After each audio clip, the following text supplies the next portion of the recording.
محبت الہی بڑھانے کے اسباب. چونکہ ہماری مجلس اسی لیے ہے، یہاں ہمارا بیٹھنا اسی لیے ہے کہ اللہ کی محبت مجھے بھی ملے، آپ کو بھی. ہم لوگوں کے سامنے نیک ہے، اکیلے میں بھی نیک ہو جائے. جس طرح ہم چہرے کو صاف کرتے ہیں، شیشے میں دیکھتے ہیں، اس طرح اپنے دل کو بھی صاف کریں. محبت الہی بڑھانے کے اسباب بہت زیادہ ہیں، بزرگوں کے تجربات ہیں. ان میں سے چند آپ حضرات کے سامنے رکھتا ہوں. کچھ ایسے نکات ہیں کہ اگر ہم ان کو اپنا لیں تو ہمارے دل میں بھی اللہ رب العزت کی محبت بڑھ جائے گی. ان نکات کو، ان اسباب کو کیا کہتے ہیں؟ الاسباب الجالبہ للمحبت. وہ اسباب جن کی وجہ سے انسان کے دل میں اللہ کی محبت بڑھ جاتی ہے. تو آپ حضرات بھی یہاں اسی لیے تشریف لائے ہیں. مقصد یہی ہے کہ ہمارے دل سے مخلوق کی محبت نکل جائے اور اللہ کی محبت داخل ہو جائے. میں بھی اسی لیے بیٹھا ہوں کہ اللہ کی محبت سے ہمارے دل لبریز ہو، تعلق اللہ ہی کا ہو. تو امید ہے انشاءاللہ ان باتوں کو آپ غور سے سنیں گے. ایک نشست میں ہم بیان نہیں کر سکتے، لمبی باتیں ہیں. بس وہ آپ کی قسمت ہے، اگر ہر نشست میں آتے رہیں گے تو کچھ باتیں آپ کے سامنے آئیں گی. کثرت سے ذکر کرنا اسباب میں ایک سبب یہ ہے، اللہ رب العزت کا ذکر کثرت سے کرنا. تو پہلی چیز جس سے اللہ کی محبت بڑھتی ہے وہ دوام ذکری ہی علی کل حال باللسان والقلب والعمل والحال. اللہ پاک کا ذکر، اس کی ہمیشگی ہر حالت میں، زبان سے، دل سے، عمل سے، اپنے حال سے. تو ایک نکتے کی بات بزرگ اس میں فرماتے ہیں، انسان ہر وقت رب العزت کا ذکر کرے، زبان سے بھی، دل سے بھی، عمل سے بھی اور اپنے حال سے بھی. اس کی حالت ایسی ہو کہ اللہ کے ذکر میں مگن ہے. تو ایک نکتے کی طرف آپ توجہ کریں. نصیبہ من المحبت علی قدر نصیبہ من الذکر. اس میں غور کریں. اللہ کی محبت سے اس کو اتنا ہی حصہ ملے گا جتنا کہ اس کا ذکر کا حصہ ہے. کوئی 3 منٹ اللہ کو اکیلا بیٹھ کے یاد نہیں کرتا اور تمنا لگاتا ہے کہ اللہ میرا ہو جائے. ہم خدا خواہی، ہم دنیائے دون، ای خیال استو محال استو جنون. او بے وقوف، تو دنیا بھی چاہتا ہے اور خدا کو بھی طلب کرتا ہے. دونوں ایک ساتھ ہو یہ بہت مشکل ہے. اس کو سمجھنا چاہیے. یعنی حرام کام کے ذریعے دنیا حاصل کرنا یہ منع ہے، باقی حلال جائز کاروبار آپ کر سکتے. تو عرض یہ ہے کہ جس کو محبت سے اس کو اتنا ہی حصہ ملے گا جتنا کہ اس کا ذکر میں حصہ ہوگا. ذکر زیادہ کرے گا، اللہ کی محبت زیادہ نصیب ہوگی. دنیا میں کہتے ہیں کہ جتنا گڑ ڈالو گے اتنا میٹھا ہوگا، یہ بھی اسی طرح ہے. تو جتنا ذکر کرو گے اتنی اللہ کی محبت ملے گی. اور ایک بات اور عرض کروں کہ اللہ تک پہنچنے کے لیے ایک سیڑھی ہے. وہ سیڑھی حضور اقدس صلی اللہ علیہ وسلم کی سنتوں کی سیڑھی ہے. کوئی یہ کہے کہ میں سنتوں کو ذبح اور پامال کروں اور اللہ تک پہنچ جاؤں، اس سے بڑا بیوقوف نہ پیدا ہوا ہے نہ ہوگا. اگر آپ اللہ تک پہنچنا چاہتے ہیں میرے دوست، اور میں اللہ تک پہنچنا چاہتا ہوں، تو اپنے بدن کا ایکسرا کرے کہ میرے سر کے اوپر کیا ہے، بال کیسے ہے، آنکھیں میں کیسے استعمال کرتا ہوں۔ آپ قیدی ہیں۔ الدنیا سجن المؤمن، مومن کے لیے یہ دنیا قید خانہ ہے، اس کی اپنی مرضی نہیں۔ دل چاہتا ہے سوتا رہوں، نماز نہ پڑھوں، لیکن قیدی ہے۔ اذان ہو گئی، اب اس نے نماز پڑھنی۔ تو اسی لیے فرمایا دنیا کام کی جگہ ہے، کام کی۔ یہاں اللہ کو راضی کرنے کے لیے عمل کریں گے، تھکائیں گے اپنے آپ کو، اور قبر آرام کی جگہ ہے، آرام کی، اور جنت وہ انعام کی جگہ ہے، مزے کی جگہ ہے۔ تو ہمیں یہ بات سمجھ میں آنی چاہیے کہ اللہ رب العزت نے ایک طرف تو ارشاد فرمایا ایمان والے وہ ہیں جو اللہ سے شدید محبت کرتے ہیں، اور دوسری طرف ایمان والوں کو فرمایا اذکروا اللہ ذکرا کثیرا۔ ایک دفعہ فرمایا والذین آمنوا اشد حبا للہ، ایمان والے وہ ہیں جو اللہ سے بہت زیادہ شدید محبت کرتے ہیں، اور دوسری جگہ فرمایا اذکروا اللہ ذکرا کثیرا، اللہ کی یاد زیادہ کرو، اللہ کو زیادہ یاد کرو۔ ایک آیت میں شدت کی بات ہے اور دوسری آیت میں کثرت کی بات ہے، اس کو سمجھنا چاہیے۔ یہ ذہن میں رکھے کہ جب تک اللہ رب العزت کے ذکر میں کثرت نہیں ہوگی، اس وقت تک محبت میں شدت نصیب نہیں ہوگی۔ اس بات کو یاد رکھیے، یہ قرآن پاک گواہ ہے اس پر۔ جو یہ چاہے کہ مجھے شدید اللہ سے محبت ہو، اس کو چاہیے کہ وہ کثرت اور دوام کے ساتھ ذکر کرے۔ آپ گرمی کے موسم میں پینے کے لیے یہ مثال سمجھیے، ٹونٹی سے پانی بھرے تو آپ کہتے ہیں کہ یہ گرم ہے، کیونکہ گرمی کی تپش کی وجہ سے وہ گرم ہو چکا ہے، اب پینے کے قابل نہیں ہے، گرم ہے۔ یہاں پانی کے لیے گرم کا لفظ استعمال ہوا، اور اگر وضو کے لیے پانی منگوائے اور وہ اسی ٹونٹی کے پانی کو بھر کے لائے تو آپ کہیں گے یار ٹھنڈا پانی لائے ہو، اس کو کچھ گرم کرو، وضو کرنا ہے۔ اب زیادہ گرم پانی چاہیے، نہانا ہے تو پانی اور گرم چاہیے، چائے کے لیے ابلتا ہوا پانی چاہیے، اس سے گزارا نہیں ہوگا۔ آپ ذرا غور کریں کہ تمام پانیوں کے لیے لفظ تو گرم کا استعمال ہوا، مگر پینے کے پانی کی گرمی کا معیار اور نہانے کے پانی کے لیے گرمی کا معیار اور چائے پینے کے لیے پانی کی گرمی کا معیار اور ہے، الگ الگ ہے۔ جس نے بھی کلمہ پڑھا اس کے دل میں تو اللہ کی محبت لازماً ہے، یہ تو پکی بات ہے۔ یہ اس بات کی دلیل ہے کہ اس کے دل میں اللہ رب العزت کی محبت موجود ہے، اس لیے اس نے کلمہ پڑھا ہے۔ لیکن اس محبت کی شدت میں فرق ہوتا ہے، ہم لوگوں کے دلوں میں یہ شدت کم ہے، اور اللہ والوں کے دلوں میں یہ محبت، یہ شدت بہت زیادہ ہوا کرتی ہے۔ آج ہم اسی لیے اکٹھے ہوئے ہیں کہ کسی طرح یہ محبت ہماری محبتوں پر غالب آ جائے، یہ ہمارا اکٹھا ہونا اسی لیے۔ اللہ تبارک و تعالی قرآن پاک میں فرماتے ہیں قل ان کان آباؤکم و ابناؤکم و اخوانکم و ازواجکم و عشیرتکم و اموال اقترفتموها و تجارت تخشون کسادها و مساکن ترضونها احب الیکم من اللہ ورسولہ وجہاد فی سبیلہ فتربصوا حتی یأتی اللہ بامرہ، سورہ توبہ میں۔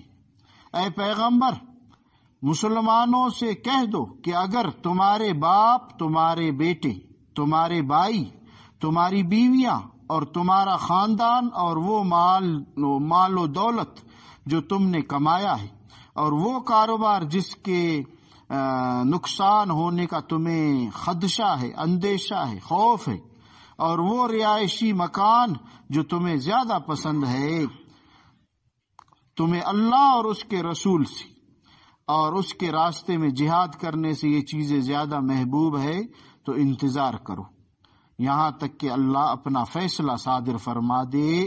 گویا اللہ تعالیٰ چاہتے ہیں کہ میرے بندے تم نے کلمہ پڑھا، اب تمہارے دل میں سب سے زیادہ میری محبت غالب ہونی چاہیے۔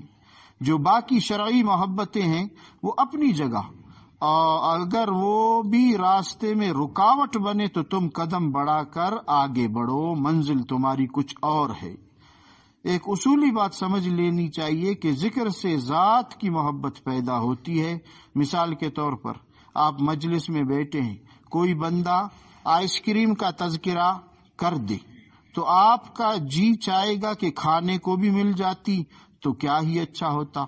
تو دیکھو، ایک چیز کے ذکر سے اس کو پانے کی تمنا پیدا ہو جاتی ہے۔ اسی لیے ہم یہاں اللہ پاک کی باتیں کرتے ہیں کہ اس کو پانے کی تمنا ہمیں ہو جائے۔ کٹاس کا نام لے لو، اچار کا نام لے لو، مٹاس کا نام لے لو، تو تذکرے سے ہی منہ میں پانی آ جاتا ہے۔ گویا کہ تذکرہ انسان کو اس چیز کے حصول کے لیے متوجہ کرتا ہے۔ اس لیے اپنی محفلوں میں تذکرہ کرو اللہ کی محبت کا۔ اب شریعت کا حسن دیکھیے کہ شریعت نے حکم دیا کہ کوئی عورت اپنے خاوند کے سامنے کسی غیر عورت کے حسن کا تذکرہ نہ کرے۔ یہ حدیث پاک میں ہے، کوئی عورت اپنے خاوند کے سامنے کسی غیر عورت کے حسن کا تذکرہ نہ کرے۔ کیوں؟ اس لیے کہ ممکن ہے جب اس کا خاوند سنے تو اس کا ذہن ادھر بٹک جائے اور ادھر اٹک جائے۔ یہ اس بات کی دلیل ہے کہ کسی چیز کے تذکرے سے انسان کے دل میں اس چیز کے حصول کی خواہش پیدا ہوتی ہے۔ تو جتنا زیادہ ذکر کریں گے اتنا زیادہ اللہ رب العزت کی محبت دل میں اترے گی۔ آج ہم ذکر کرتے ہیں لیکن کم کرتے ہیں، اور اس کے بارے میں منافقین کے بارے میں یہی بات اللہ رب العزت نے نازل فرمائی، لا یذکرون اللہ الا قلیلا مذبذبین بین ذالک، اللہ کو تھوڑا ہی یاد کرتے ہیں۔ یہ کفر و ایمان کے درمیان ڈانا ڈول ہے، درمیان یہ منافق جو اللہ کو کم یاد کرتا ہے۔ تو ایسے نہ ہو ہم ان کے زمرے میں اٹھ جائے۔ اس کی مثال یوں سمجھے کہ زمین میں 100 فٹ پر پانی ملتا ہے اور آپ 50 فٹ کے 1,00,000 بور کروا لیں، ادھر بھی ادھر بھی ادھر بھی ادھر بھی بور 50 فٹ کی، اور ملتا ہے پانی 100 فٹ بور بھی، تو کسی سے پانی نہیں نکلے گا۔ 1,00,000 جگہ کھود دو، 50 فٹ کیا پانی نکلے گا؟ اور اگر ایک بور ہی 100 فٹ کا کر دے تو پانی نکل جائے گا، نکل آئے گا، کیونکہ پانی نکلنے کا ایک معیار ہے۔ اسی طرح ذکر کا بھی ایک معیار ہے۔ ساتھی آتے ہیں کہ ہم ذکر کرتے پھر بھی گناہ ہوتا ہے، اس کی وجہ یہی ہے آپ نے 100 فٹ بور نہیں کیا ہے، پانی کیسے ملی؟ یہ ہو نہیں سکتا۔ اس بات کو تو میرے اکابر تسلیم کر نہیں سکتے کہ آپ جس طرح ہمارے اکابر چاہتے ہیں میں اور آپ اس طرح اللہ کو پکارے اور پھر نفسانی خواہشات کے پیچھے چلے، یہ ہو نہیں سکتا۔ پھر نفس مغلوب ہوتا ہے، روح غالب ہو جاتی ہے۔ تو جب انسان اس معیار کا پورا ذکر کرتا ہے تو پھر اسے فنائے قلبی نصیب ہو جاتی ہے، اس کا دل اللہ کے ساتھ اٹک جاتا ہے۔ یہ جو 2 منٹ کا مراقبہ اور 5 منٹ کا مراقبہ اور 10 منٹ کا مراقبہ، یہ تو اس کو کہتے اسٹارٹ کرنے والی چیز، یہ تو اس لیے، باقی مراقبہ 10 منٹ کا نہیں ہوتا ہے، اس کے لیے گھنٹوں چاہیے۔ میرے دوستو، ہم نے بیوی کو گھنٹوں دیے، بچوں کو گھنٹوں دیے، 8 گھنٹے ہم نے نوکری کو دی، دکان کو 13, 14, 15 گھنٹے دیتے، تو نعوذ باللہ اللہ پاک اس قابل نہیں ہے کہ ہم گھنٹوں بیٹھ کے اسے یاد کریں. شروع میں بندے کو یہ مقدار بتاتے تاکہ وہ اسے بوجھ نہ سمجھے، اس لیے ہم عرض کرتے ہیں شروع میں تھوڑا بتاتے ہیں کہ تھوڑا تھوڑا اللہ کو یاد کرو، تھوڑا ذکر کرو تاکہ اس کا انس پیدا ہو. 10 منٹ کے مراقبے سے محبت کی شدت حاصل نہیں ہوتی، یاد رکھے اس بات کو. جیسے 50 فٹ کے بور پہ پانی نہیں ملتا نا، تو 10 منٹ کے مراقبے سے اللہ کی محبت کی شدت، لفظ کو سمجھے، یہ ملتی نہیں. آپ اس مثال کو یوں سمجھے، بخار ہو گیا، ڈاکٹر نے کہا جناب آپ کو اینٹی بائیوٹک دواؤں کا کورس کرنا پڑے گا. جی ڈاکٹر صاحب کتنی گولیاں ہیں؟ تو اس نے کہا 1000 ملی گرام کی 2 گولیاں صبح و شام کھاؤ اور 5 دن تک مسلسل کھاؤ. ترتیب سمجھے، 1000 ملی گرام کی گولیاں ہیں، صبح شام اور 5 دن تک کھاؤ، تب جا کر تمہارا بخار ٹھیک ہو جائے گا. اب وہ بندہ 10 گولیاں لے کر گھر آیا.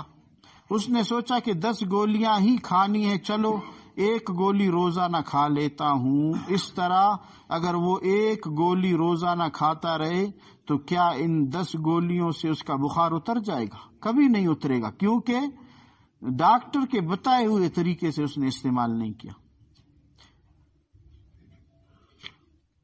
تو مقدار خیال کریں. ٹی بی کے جو مریض ہوتے ہیں، فرض کرے ان کو کہا جائے کہ آپ 80 ٹیکے لگوائیں، اور اگر درمیان میں 1 دن بھی ناغہ ہو گیا تو پھر نئے سرے سے کورس شروع کرنا پڑے گا. تو جسمانی بیماریوں کے علاج کے لیے دوائیوں کا تسلسل جب اتنا ضروری ہے تو دل کی بیماریوں کے لیے بھی تو اس کا تسلسل ضروری ہے نا. تو آج کل کے سالک کی کیا حالت ہوتی ہے، کہتے جی آج بھی مراقبہ نہیں ہوا، آج بھی مراقبہ نہیں ہوا، کل بھی نہیں ہوا تھا. تو نہ ناشتہ قضا کرتا ہے، نہ دوپہر کا کھانا چھوڑ دیتا ہے، نہ رات کا کھانا چھوڑ دیتا ہے. کیا چیز قضا ہوتی ہے؟ مراقبہ قضا ہے، ذکر قضا ہے. یہ ایسی بات ہوئی جیسے مجنون سے کوئی پوچھے، مجنون سے کہ کیا حال ہے، وہ کہے گا کہ جی کیا کروں، لیلا کو یاد کرنے کا وقت ہی نہیں ملتا. اس کو کون مجنون کہے گا؟ تو کثرت ذکر یہ ضروری ہے میرے دوستو، اور مداومت ذکر ہمیشگی. مراز پیر طریقت نصیحت یاد است، مراز پیر طریقت نصیحت یاد است کہ غیر یاد خدا ہر چے است برباد است. مجھے اپنے پیر طریقت، اپنے شیخ کی یہ ایک نصیحت یاد ہے، فرمایا کہ اللہ کے سوا جن چیزوں کی یاد ہے وہ دل کو برباد کر دینے والی ہے. اس لیے ہمیں کثرت سے ذکر کرنا چاہیے تاکہ فنائے قلبی کی کیفیت اللہ پاک نصیب کرے. من احب شیئن اکثر ذکرہ، جو جس چیز سے زیادہ محبت کرتا ہے نا اس چیز کا کثرت سے ذکر کرتا ہے. دیکھیں ماں کو بیٹے سے محبت ہوتی ہے، اس لیے وہ ہر وقت اس کی باتیں کرتی رہتی ہے. بیوی خاوند سے خوش ہوتی ہے، وہ ہر وقت اس کا تذکرہ کرتی رہتی ہے. اسی طرح جو بندہ اپنے رب سے محبت کرتا ہے تو بندے کی زبان پر ہر وقت اپنے رب کا تذکرہ رہتا ہے، وہ اللہ ہی کی بات کرتا ہے. جہاں جاتے ہیں ہم تیرا فسانہ چھیڑ دیتے ہیں، کوئی محفل ہو تیرا رنگ محفل دیکھ لیتے ہیں. وہ جہاں بیٹھے گا وہاں اللہ کی بات چھیڑے گا، بہانہ ڈھونڈے گا کہ کسی ذریعے سے میں اللہ کی بات چھیڑوں، کروں، سنوں. اسے اللہ تعالیٰ کے تذکرے میں ہی مزہ آئے گا. کہنے والے نے عجیب کہا ہے، یا تیرا تذکرہ کرے ہر شخص، یا تیرا تذکرہ کرے ہر شخص، ورنہ پھر ہم سے گفتگو نہ کرے، ورنہ پھر ہم سے گفتگو نہ کرے. دیکھ لے جلوہ تیرا جو ایک بار، دیکھ لے جلوہ تیرا جو ایک بار، غیر کی پھر وہ آرزو نہ کرے. تیری چوکٹ کا مانگنے والا، تیری چوکٹ کا مانگنے والا شکوے دنیا کے روبرو نہ کرے. اللہ تیری شکایت پھر وہ نہیں کرے گا. جب دل میں اللہ تعالیٰ کی محبت ہوتی ہے تو دل چاہتا ہے کہ یا تو اللہ کا کوئی تذکرہ کرے، اور اگر نہیں تو وہ مجھ سے بات ہی نہ کرے وہ لوگ، اور باتوں کی پھر ضرورت نہیں. تو میرے دوستو، گزارش یہ ہے کہ ذکر کو سیکھ کر کثرت سے اور مداومت کے ساتھ کرنا. یہ 3 لفظ یاد رکھیں. اللہ کے ذکر کو سیکھ کر کثرت اور ہمیشگی کے ساتھ جو کرے گا اس کی کیفیت اللہ بدل دیں گے. اس کا نفس وہ مغلوب ہوگا اور روحانیت غالب ہوگی. پھر گناہوں سے نفرت پیدا ہوگی، پھر گناہ کرنا مشکل ہوگا، پھر تہجد پڑھنا آسان، اشراق پڑھنا آسان، چاشت پڑھنا آسان، گپ شپ کرنا مشکل ہوگا. پھر یہ دعا مانگے گا کہ کوئی میرے اور میرے یار کے بیچ میں رکاوٹ نہ بنے، ایسی مجلس نہ ہو جس میں غفلت ہو. تو لہٰذا میرے دوستو، یہ 3 چیزیں یاد رکھیں کہ ذکر سیکھیں کس طرح کرنا ہے، اپنے انداز سے نہ کریں. اور دوسری بات کہ ذکر کو ہمیشہ کرنا ہے، اور تیسری بات کثرت سے کرنا ہے. اس سے انشاءاللہ آنکھوں کی حفاظت ہوگی، زبان کی حفاظت ہوگی، کان کی حفاظت ہوگی، ہاتھ پاؤں کی حفاظت ہوگی، ایک روحانی قوت ملے گی. گناہوں سے نفرت اللہ پیدا کریں گے انشاءاللہ. اب مراقبہ کریں. یہ میں نے عرض کیا کہ یہ 5 منٹ 2 منٹ 3 منٹ کا مراقبہ یہ تو ہم نے سیکھنا ہے، کرنا گھنٹوں ہے. ہر کیفیت میں مراقبے کی کیفیت ہو، چلتے پھرتے اللہ پاک کا استحضار ہو، اس لیے مراقبہ کرتے ہیں. آپ حضرات 1 دفعہ درود شریف، 1 دفعہ سورہ فاتحہ، 3 دفعہ سورہ اخلاص پڑھ کے اپنے بزرگوں کو اس کا اجر و ثواب دے دیں، اپنے شجرہ سلسلے کو اس کا اجر و ثواب دے دیں. ساری دنیا سے ہٹ کٹ کر توجہ دل کی طرف، اور دل کا دھیان اللہ کی طرف ہو. اپنے دل میں اللہ اللہ کرے، ساری دنیا سے ہٹ کٹ کے توجہ دل کی طرف، اپنے دھڑکنوں میں اللہ کی صدا سنے. جو حضرات بیعت ہے وہ رابطہ قلبی کرے.